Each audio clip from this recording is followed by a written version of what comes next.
thank you for the invitation to share our story about transforming a system through inquiry networks. An expectation as Canadians, as part of our commitment to truth and reconciliation with the Indigenous people of Canada, is to always acknowledge the territory on which we are situated.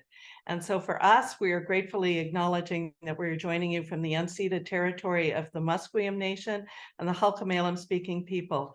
We honor their language, their culture, and their history. We've been working, Linda and I've been working hard to shift the system in our province of British Columbia from one focused on sorting to one focused on learning, and to have teachers as part of a network. And we've been working on that over the last 23 years. So one of our questions is, or our thoughts are, is how do you become an inquiry or a curiosity-driven system? And we've been working on this, as I said, for 23 years, and we've got 3 points that we'd like to share with you. One is the importance of forming inquiry networks and thinking about the power of 3 as a kind of as an example of how we can work together. The second big point is practicing symmetry, and we'll explain what that means.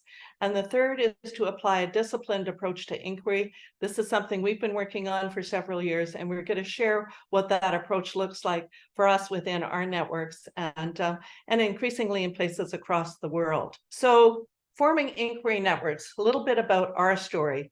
Linda and I were both teachers. We both taught English. We've worked at secondary schools, at elementary schools. We were principals. Linda in an elementary school and a secondary school. I was in a middle school and a high school. We've worked at the district level, at the system level, and at the provincial level. In Canada, education is provincial. So when we talk about our system, we're talking about our province of British Columbia. And at the beginning of our network, which is called the Networks of Inquiry in Indigenous Education, our initial focus was on formative assessment to shift the ownership of learning from the teacher to the learning. And we've learned a lot in the last 23 years that we've been working with that. So our big goal is to create a socially just society in which every learner crosses the stage with dignity, purpose, and options. And some of the things that we've learned about networks that we'd like to share with you and actually encourage you to be curious about yourselves are this. The strong inquiry networks are built on trusting relationships. So we have a core group of network leaders that have been working together for a long, long time. They're known, they're trusted, and they're respected because they're really good at what they do. The second thing is that strong inquiry networks have a shared purpose, and we'll talk a little bit more about that. That they make their learning visible. If you take a look on our website, you'll see case studies from schools in British Columbia, but increasingly from schools around the world. And the importance of story, and that we're grounded in story because that's how we remember things. So we want to think about what are the stories that are being told in your settings, and what are the stories that you would like to be told about the approach that you're taking in Thailand. And the final thing that we've learned about inquiry networks is they take an appreciative and a generous stance. What we mean by that is that we're always looking to build from strengths. We know that there's lots of problems, but we find that it's much more motivating for teachers and for all of us if we build on what's already working well. And that generosity, one of the teachings that we've learned from Indigenous elders in British Columbia is that you show your influence by what you give away. So everything that takes place in our network is free, it's open source, and we share generously, and we always say where we learned it from. We have 3 goals in our network, and we'd just like you to think about these and see if they make any sense to you in your context. The first one, and this is our kind of our fundamental goal, and these have all emerged from the network, from the teachers and the educators and the leaders within the network themselves. So the first one is that every learner will cross the stage with dignity, purpose, and options. And in North America, graduation is a big deal. We think it is in Thailand as well, but that notion of crossing the stage from adolescence to adulthood with dignity, that no young person has ever been on the receiving end of anything racist or sexist or homophobic. They've been treated with dignity, that they have a purpose and a goal for their lives, and that school has provided them with genuine options. So that's our first big goal. Our second one, and this really fits with the purpose and the mission of TK Park, is that every learner will leave our settings more curious than when they arrive. And we use the word learner intentionally to represent learners from very small children to adults. So we want every teacher to leave our schools and our settings at the end of their career more curious than when they started, and every young person to do the same. And the third one, which is particularly pertinent in Canada and other countries that have been subject to colonization, is that every learner will gain an understanding and respect for Indigenous ways of knowing, and that together we'll eliminate racism in our schools. And so just some of the countries that this work is taking hold in Australia, you can play with the flags and see if you can identify them for yourselves. But in Australia, New Zealand, the United Kingdom, Wales, Sweden, Catalonia, Germany, Hawaii, and Kenya. Kenya is the flag on the top right. I just want to tell you a quick story about the Kenya work because we think it's an important story to share. So in Kenya, there's a refugee camp called Dadaab. It currently has 220,000 refugees living there. Some of them now grandparents and grandchildren. Young people have been born and lived their whole lives in the camp. A few years ago, the University of British Columbia, in partnership with NOIIE University, established a teacher education program training high school age students to become teachers. And they use the spiral of inquiry as their pedagogical core, as the way that they would approach teaching and learning in the camp. And it's been highly successful in a very, very dangerous situation. And families have chosen to remain in the camp, or in some cases return to the camp because of the quality of the teaching and education that their children have been having. So that's just one example of where the spiral is being applied. Another one is in Hawaii. Recently, we've been working with a group of public charter schools in Hawaii. This is a picture from Halukamana School, where the focus is on Hawaiian language and culture and building leaders grounded in the wisdom of elders and the spirit of community. It's absolutely joyous work for us, and we love the partnership that's emerging between Hawaii and British Columbia.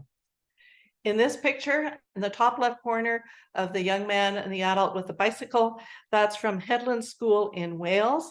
And the mission of that school is to support children who've experienced early developmental trauma, and many of whom are on the autism spectrum. So these are kids that have had a lot of challenges, and they're using the spiral to increase the capacity and the agency of students to take control of their own lives.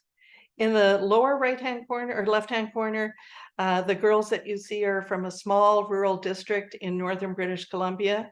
And we really celebrate this district because it is the first one in our province where there is parity for outcomes for Indigenous and non-Indigenous learners. So this is a district that has taken the spiral very seriously for several years, and the outcomes are really showing the impact of that work. And on the right-hand side is the image for the upcoming symposium in New South Wales in Sydney, Australia. And again, this is a vibrant network of public schools that are really working together to create quality and equity within their public system.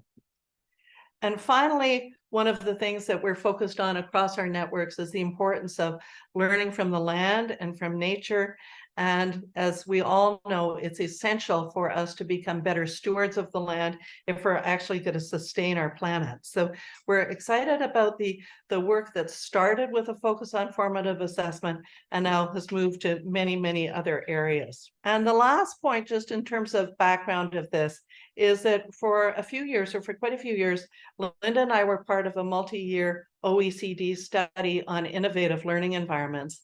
And the final report that came out concluded that change, lasting change, doesn't come exclusively from top-down or bottom-up initiatives, but it comes through that kind of blend of rich networks and connections built on trusting relationships, infused with curiosity and common purpose. And really, when we look at the mission of TK Park, that's exactly what you're trying to do. And I'm going to pass it over to Linda, who's going to talk about symmetry. Well, thank you, Judy. And thank you, new Thailand friends. I just have to say, I've always been in love with your cuisine. So I hope you're finding this food for thought and enjoying the notion of being a network. I think in terms of practicing symmetry, this is a concept that makes a ton of sense to us, because the notion is that if we want young people to be curious, playful, creative, critical thinkers, which is a goal of your work, then adults need to have a chance to practice the same things. And this is work from two really smart people from Harvard, Jal Mehta and Sarah Fine, who were really curious about secondary schools, and they looked for 6 years to see if they could find places where young people were learning deeply and were genuinely curious. And they found only a very few places in their American secondary system when they were looking. They wrote a wonderful book about it, and they've started a whole movement about deeper learning, which is about helping young people be curious and critical thinkers and creative. When they invented this idea of symmetry in educational change, and you're thinking about symmetry, if we want these outcomes for our students, then we have to strengthen adult competencies in these same areas. Easy to say, more challenging to do. So basically, if we want young people to be curious, you've got to surround them with adults who are equally curious. And that just made so much sense to us, because we find, we said that our purpose and one of our big goals is that every young person, they come to us very curious at age 5 in our system. And by the end of grade 12, we want them to be every bit as deeply curious, because we know that they have to be learning for a lifetime, and now learning for the fate of the planet. So we've got to have young people who are curious, and they need to be supported by adults who are curious. If you are looking, and we hope that some of you at least love to read, this is a person who has really influenced our thinking in the province of British Columbia and in the networks more broadly. This is Susan Engel. She's an American intellectual. She's written these 2 wonderful books, one called The Hungry Mind, which is about the origins of curiosity in childhood, and the other one about the intellectual lives of children. She writes beautifully. She doesn't write like, some academics write with a lot of language that most people would prefer not to read. She writes in a way that you want to read and see what she has to say. And she did a study that said, what is it in a learning setting, in a school, in a classroom, that serves to encourage or discourage curiosity? And she and her graduate students went in with video cameras for a year into the classrooms of young people who were 10 years old, and she discovered 3 things. Now, when we present these 3 things to teachers, we ask them to predict ahead of time what you think the teachers who most encourage curiosity, what are their behaviors, what's different about them. And we like to say, you know what, these things are within the realm of possibility for each one of us. So here they are. There was a direct link, they found, between how much the teacher smiled. So the first thing that we need to do, some people have a bumper sticker now that says, smile more, talk less.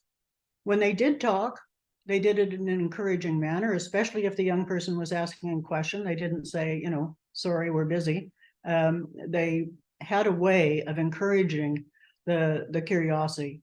And that meant that young people were willing to express more curiosity. So responding in an encouraging manner, that's within the realm of possibility. You don't need a graduate course and a long period of time to figure that out. And I think practicing these 2 things are just wonderful ways to get started in a network and coming back and telling stories about it. And the third one I think is really fantastic. And it's that notion that if as teachers, when we're teaching, we share the things that we're curious about. And particularly, like, let's say we were teaching young people who are in our 3rd grade, or let's say our 5th grade, 10 years old, to share short stories, not all the time, and not long stories, but just to share something personal as a teacher that you were curious about when you were 10 years old. And those 3 behaviors, smiling, responding in an encouraging manner to questions, and sharing our own curiosities, were what separated the classrooms that were alive with curiosity for the ones that were more about, follow the rules and write in your book. I think those, we have found teachers wherever we have presented this, have found this so helpful. And we really, have thanked Susan Engel through email to say, thank you for writing a book. Thank you for having these findings, because this is helpful across the grade levels and the age levels. One of the things that she points out, and I think this makes so much sense, and we wanted you to meet our grandchildren, who are both extremely curious, and their mother, Kate, Judy's daughter. One of the things that children learn from adults, whether it's parents or teachers, is what kind of intellectual stance to take. Are we going to be contemplative or not? Are we going to be interested or not? And are we going to be detached or not? In every case, what young people who grow into being curious adults have is they have teachers, in our case in the schools, who take an intellectual stance to be genuinely interested in the young people as individuals, but also interested in their interests. So this is a beautiful coastal scene from the west coast of Vancouver. We urge you to come and visit. Now, there hasn't been, you're interested in change making, and so are we. And we just have to say that we haven't found a curious classroom or a curious school, or now we have whole districts that are curious. And to a certain extent, our province as a whole is a curiosity growing place that doesn't have a growth mindset. And I'm sure many of you are familiar with mindset. It's not just a matter of picking up a few pointers here and there. It's about seeing things in a way that's really important for young people and for the growth of curiosity. We have found Joe Bowler and Carol Dweck's work really useful. I think young people and adults, this notion of symmetry, everybody, parents, community members, not-for-profit organizations like yours, which are a wonderful help to system change. When our brains form, we've got to strengthen or connect the neurons in our brain. And we need to replace the idea that learning ability is fixed with the recognition that we're all on a growth journey. And that's so important in the curiosity world. The times when we are struggling and making mistakes are the best times for brain growth. This is Joe Bowler and Limitless Mind. And so teachers need to embrace that and think, what, as I'm trying to think to teach in a more inquiry-oriented way and be more curious myself, it's not about how fast things are. It's not the speed of thinking that tells me I'm smart, and it's not the speed of thinking for young people that shows whether they're going to be successful in life. It's when we approach ideas and life with creativity and flexibility, we can learn way more than we think we can, and we can use that for the rest of our life, which is really a fantastic and exciting thing. We have found in our work that when it comes to working in the K-12 system, an Australian colleague, that's Kath Murdoch, that you can see on the screen. She is going to be in Thailand, I believe, in the spring of this coming year with the kaleidoscope of inquiry. She started that system here. Her book, Getting Personal with Inquiry Learning, Guiding Learners' Explorations of Personal Passions, Interests, and Questions, is just a fantastic book. And her first book, The Power of Inquiry, Teaching and Learning with Curiosity in the Contemporary Classroom. These are just superb books. She's taught for 30 years. She's taught all over the world, and she is a masterful inquiry teacher, and so practical and able to talk about, kind of the shadow sides of each one of these ideas, as well as the incredible strengths of them. So we really encourage you to explore some of these books, and we'll be talking more about another book later on that we think is really great. So the first 2 points are, we'd like you to think about forming a network. One of the things that we've learned is the importance of the power of 3. So your network could be just as small as a group of 3 colleagues. And we found that 3 schools working together or 3 organizations across, excuse me, across in different venues can work really well together. So it's the network first. And then we want to talk a little bit about taking a disciplined approach to inquiry. So here we go on that part of it. So Linda and Helen Timperley, who is a professor at the University of Auckland in New Zealand, and the leading expert in the world from our perspective, in the English-speaking world anyway, on the forms of teacher professional learning that actually make a difference to students. We've worked together in collaboration with Helen for several years. And 10 years ago, we wrote a paper together that you see in the top right-hand corner. And then Linda and I wrote a book for principals in British Columbia. Then we were asked to write a playbook for use across Canada, which is the Spiral Playbook. And then last year, we wrote, this was our COVID adventure. We wrote a book called Leading Through Spirals of Inquiry that is designed for inquiry teams at the school and community level to apply these research-based and evidence-informed ideas to improve the learning experiences of young people. These are all available on our website, and we'd love it if they got translated into Thai. So just a few things about what makes the Spiral unique. It really centers principals and teachers as key to system change. And it starts with listening to learners. And Linda's going to talk a little bit about the questions that we start with. It focuses on complex problems, and it incorporates the research on decision-making and the strongest evidence that we have found anywhere about teacher professional learning. It also builds on Indigenous worldviews. On the left, you'll see the First Peoples Principles of Learning, which have been adopted by Indigenous peoples in British Columbia to represent the importance of learning from an Indigenous perspective. It also develops adaptive expertise. It models the kind of symmetry that Linda was talking about, and it challenges biases and assumptions. So what does it look like? So there's 6 stages to the spiral. I'm just going to go through them fairly quickly. We'd love you to be curious and dig into some of the resources that we're sharing to learn a little bit more. But at the heart of the inquiry process is asking the question, what's going on for our learners? What's going on for our young people that we serve? And how do we know? And why does it matter? So the 6 stages, I'm going to explain them in a sequence, but you'll see that you can go back and forth. But scanning is the first stage where we really say what's going on for our learners. We're going to look at all of the formal data and evidence that we've got in the school. And more importantly, we're going to be listening to our learners, and we're going to be asking them a few key questions.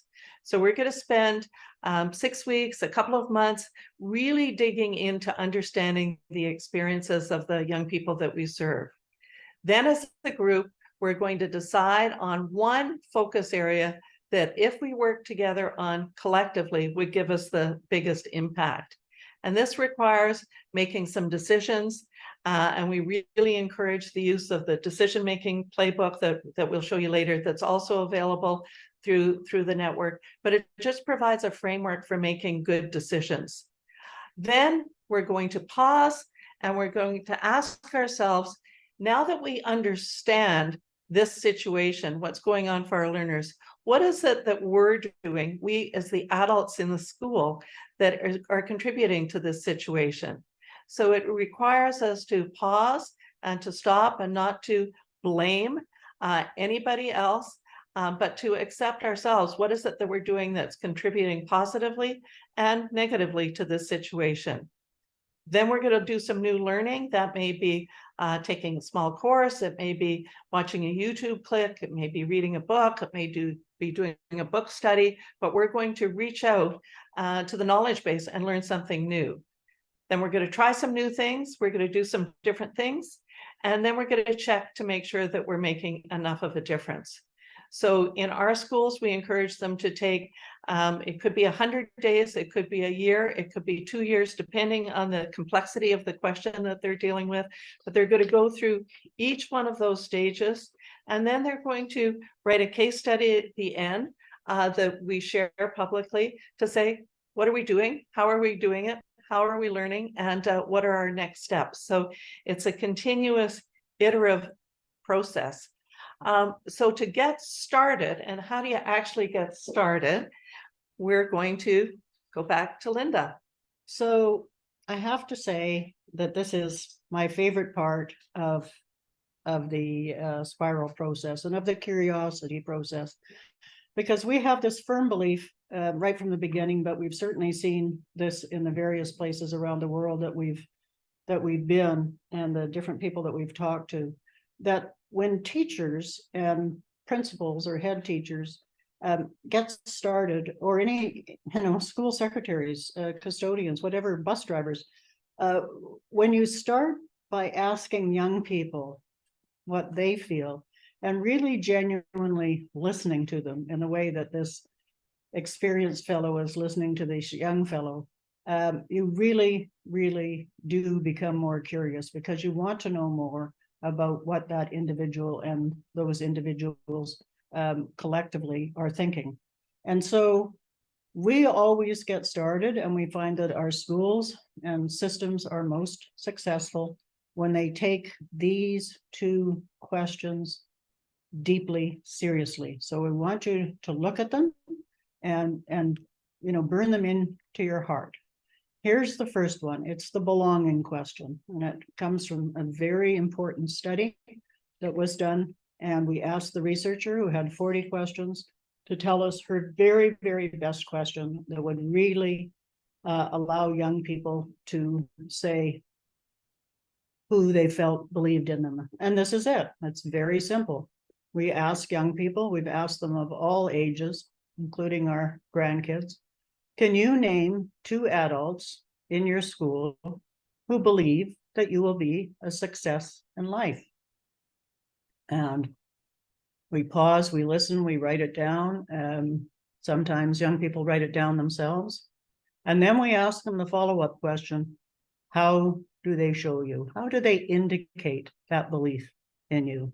And we have only had, at the beginning, 1 school out of thousands where every single learner could name 2 or more adults in the school, and they could explain how those adults showed them.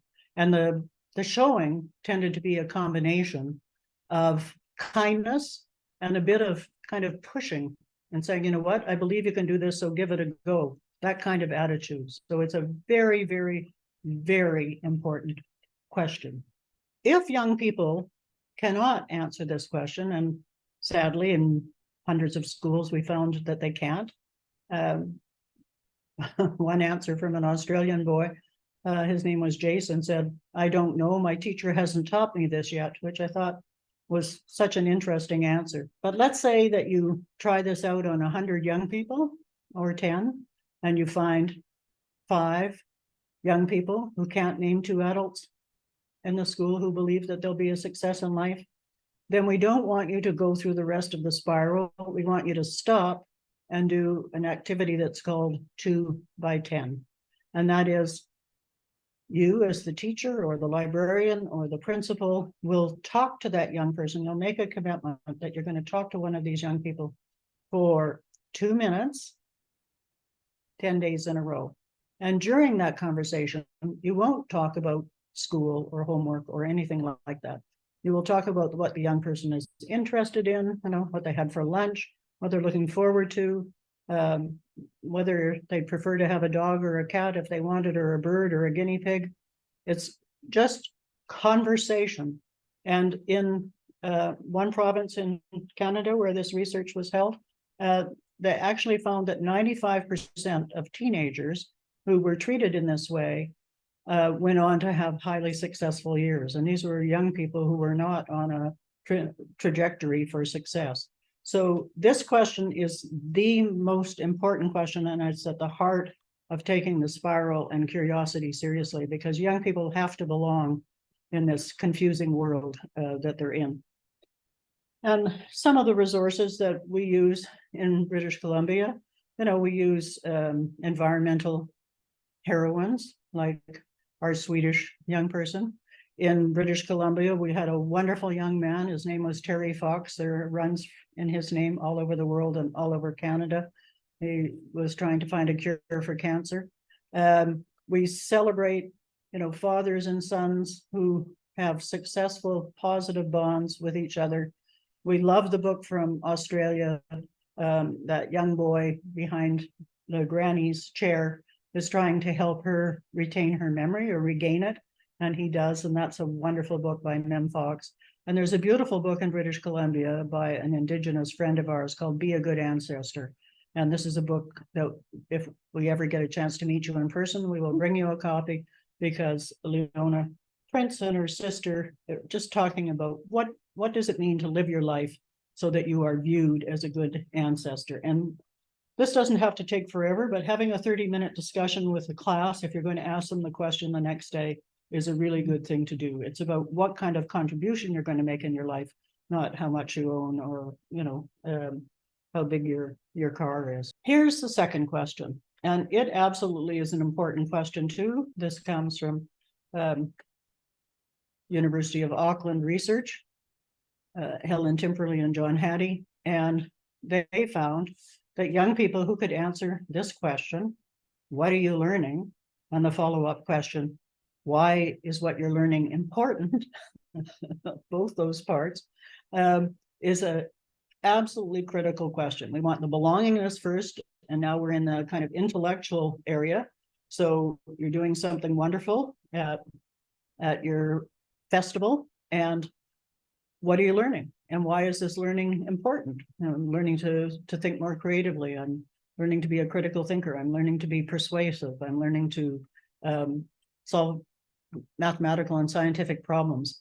Lots of times, young people will answer this question by saying what page they're doing, and that's not what the question asks. It's what's the big idea around what you're learning, and have you, as the learner, internalized why this is important? We're hoping that you are internalized or came to this event because you believe that curiosity is important. So the answers to this question give us feedback as educators about the intentions, the relevance, and the engagement of young people. And it provides such rich information. And those are the two evidence sources that we believe drive the energy in the spiral. Because once the spiral gets going, it is a powerful and energizing and catalytic force for good. It is in itself, as a framework, a change maker. So what we've hoped that you've gained from this short talk is some thinking from another perspective, which is always exciting. Some thinking about becoming a curiosity-driven system, or a curiosity-engaged system, or a being in love with curiosity system. Whatever's on your bumper sticker, we think curiosity, because it's such a positive driver and such a, it's the wind in the sailboat. It takes you to a good place. We hope that you've got some thoughts about perhaps forming inquiry networks in groups of 3. If you get 3 teachers, 3 schools, 3 areas working together, something good happens. We hope that you will take seriously the idea of practicing symmetry. That is, you will engage with the adults who are working with young people in a curiosity developing way, and that you, if you're the people working with them, will care about each one of them so that they would identify you as somebody who believed in their success in being more curiosity engaged in their learning and teaching. And we hope also, we really hope that you engage with the spiral, because we found it so useful in so many places, as well as with the decision-making framework. Those 2 frameworks give you a chance to apply a disciplined approach to inquiry that is research-informed and practically applied.